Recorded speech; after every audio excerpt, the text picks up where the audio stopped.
সম্মানিত মুমিন ও মুসলমান দিনী ভাই ও বোনেরা, আসসালামু আলাইকুম ওয়া রাহমাতুল্লাহি ওয়া বারাকাতুহু। আপনারা দেখতেছেন অদৃশ্য জিন ও জাদুর কোরআনিক চিকিৎসা চ্যানেল, সঙ্গে আছে আমি মোহাম্মদ জসিমউদ্দিন। সম্মানিত ভিউয়ার্স, আজকে আপনাদের মাঝখানে একটা গুরুত্বপূর্ণ বিষয় নিয়ে হাজির হইলাম যে আপনারা চট ধরবেন কিভাবে।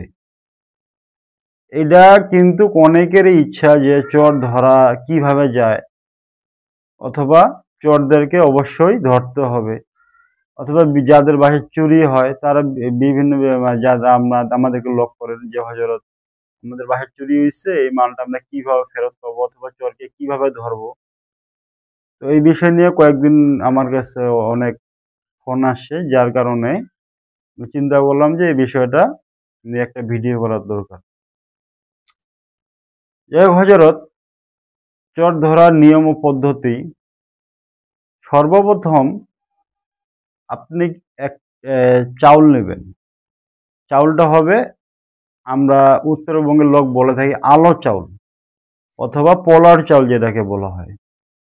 ভাতের চাউল না, পোলার চাউলটা নেবেন। পোলার চাউলটা নিয়ে মিনিমাম একটু নেবেন, আইডিয়া করে নেবেন যে আপনাদের যাদেরকে সন্দেহ হবে, অথবা এই, আপনি যে আনুমানিক যতজনকে খাওয়াবেন ওই হিসাব করে আপনি চাউলটা নেবেন। বেশি না, অল্প পরিমাণ একজনকে দিবেন। এই অনুযায়ী আপনি কতজনকে খাওয়াবেন ওই হিসাবে আপনি চাউলটা নেবেন। চাউলটা নেওয়ার পর একজন যিনি নামাজ কালাম ঠিক আছে, নবী নবীর সুন্নাত তরিকা অনুযায়ী চলে, হ্যাঁ, তো এরকম একটা অভিজ্ঞ ভালো এক লোকের কাছে গিয়ে আপনি চাউলটা দিবেন, অথবা আপনি নিজেও পড়তে পারেন যদি আপনি নামাজ কালাম ঠিক মতো আপনার থাকে। তো যাই হোক, চাউলটা পড়ার নিয়ম ও পদ্ধতি হচ্ছে যে আয়াতুল কুরসি 7 বার পাঠ করতে হবে। আয়াতুল কুরসি 7 বার। প্রথম 3 বার পরে একটা দম দিবেন, দ্বিতীয় 3 বার পরে আরেকটা দম দিবেন, 7 বার পড়া শেষ হলে আরেকটা দম দিবেন।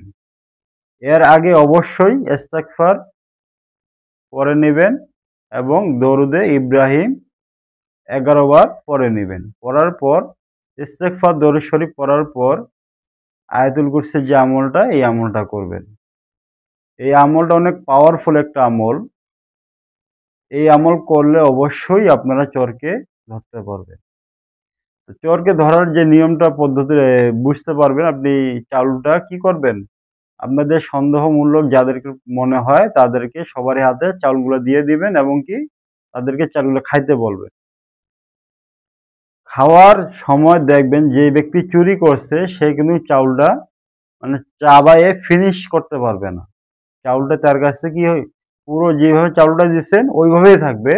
চাউলটা সে চাবায়ে ফিনিশ করতে পারবে না, চাউলটা সে গিলতেও পারবে না। চাউলটা তার মুখেই থেকে যাবে।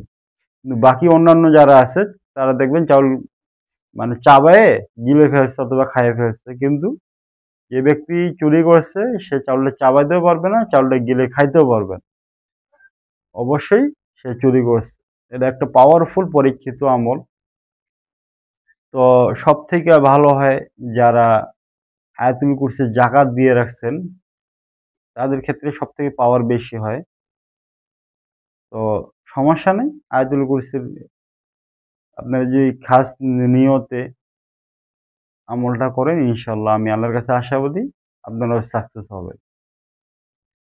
তো হযরত, আমলটা আপনারা যারা করবেন তাদের কাছে একটা রিকোয়েস্ট থাকবে আমার যে, যে ব্যক্তি চুরি করেছে সেই ব্যক্তিকে আপনারা, যেহেতু সে চুরি করছে সে অবশ্যই অন্যায় করছে, তো আপনারা নিজে তাকে মারবেন না অথবা তাকে কোনো কষ্ট দিবেন না, আইনের আশ্রয় তাকে তুলে দিবেন। এটা আপনাদের কাছে একটা আমার রিকোয়েস্ট থাকবে। কারণ হযরত, যারা চুরি করে তাদেরকে যখন পিটানো হয় তখন কিন্তু রাস্তার একটা যদি ফকিরও হাঁটে যায় না, তাকেও একটা থাপ্পড় দিয়ে যায়। তো যাই হোক, সেও তো একজন মানুষ, যেহেতু সে অন্যায় করছে অবশ্যই আইনের আশ্রয় তাকে উঠিয়ে দিবেন কিন্তু তার উপরে কোনো রকম নির্যাতন করবেন না। যার কারণে এই ভিডিওগুলো আমরা খুব সহজে দিতে চাই না। যাই হোক আপনাদের কাছে দিলাম, কিন্তু আপনাদের কাছে এই অনুরোধটা আমার থাকবে। আজ এই পর্যন্তই। আসসালামু আলাইকুম ওয়া রাহমাতুল্লাহি ওয়া বারাকাতুহু।